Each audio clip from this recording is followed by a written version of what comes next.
সেই ছোট্টবেলার কথা মনে পড়ে গেল, যখন মাঝে মধ্যেই ইটের ভাটা তৈরি করতাম। তবে এই ভাটায় ইট পোড়ানো যায় না, কারণ এটা যে খেলনা ইটের ভাটা। ইট পোড়ানো না গেলেও বেগুন অবশ্যই পোড়ানো যাবে। তাই আজকে আমরা প্ল্যান করলাম একটি খেলনা ইটের ভাটা বানিয়ে তাতে বেগুন পুড়িয়ে খাবো। এর জন্য আমার প্রয়োজন একটি নিড়ানি, একটি ছোট শাবল, একটি ফাঁকা বাঁশের টুকরা, একটি ম্যাচলাইট এবং শুকনো খড়। আমাদের এমন একটি পজিশন সিলেক্ট করতে হবে যেন এখানে উঁচু থাকে এবং এই পাশটাতে নিচু থাকে, কারণ এটা যখন এখানে বসাবো এখান দিয়ে যেন জ্বালানি দেওয়ার জায়গা রাখা যায়।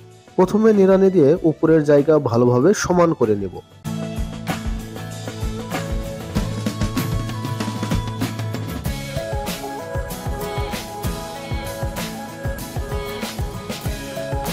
এরপর শাবল দিয়ে পাশের অংশ কেটে নিব।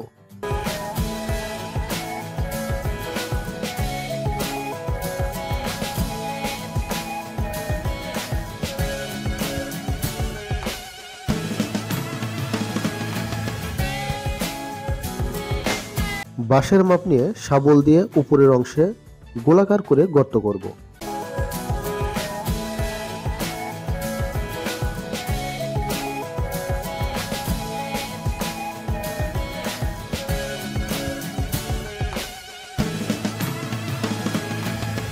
উপরের অংশ গর্ত শেষ, এখন পাশ দিয়ে গর্ত করে নেব। এমন পরিমাণ গর্ত করব যেন যথেষ্ট পরিমাণ জ্বালানি সরবরাহ করা যায়।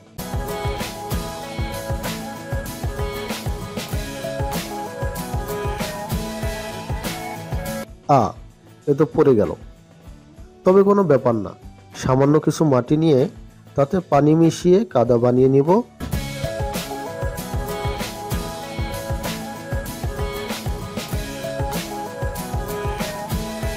এরপর বাঁশের চারপাশে কেটে দিব যেন বাঁশটি নিচে পড়ে না যায়।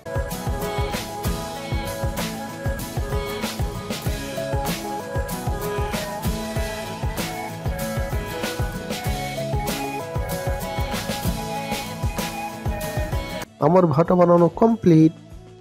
এখন কিছু শুকনো খড় ম্যাচলাইট দিয়ে ধরিয়ে চুলোর ভিতর ঢুকিয়ে দিব।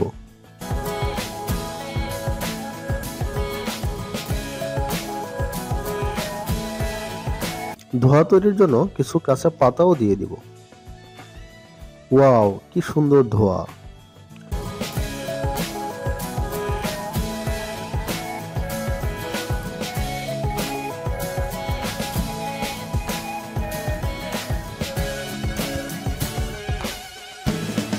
শুধু ধোঁয়া দেখলেই কি হবে? বেগুন তো পোড়াতে হবে নাকি? বেগুনটি চুলার ভেতরে দিয়ে দিলাম। কিছুক্ষণ পরে বের করে দেখি বেগুনটি খুব সুন্দরভাবে পুড়ে গেছে। চাইলেই ভর্তা করে খাওয়া যেতে পারে।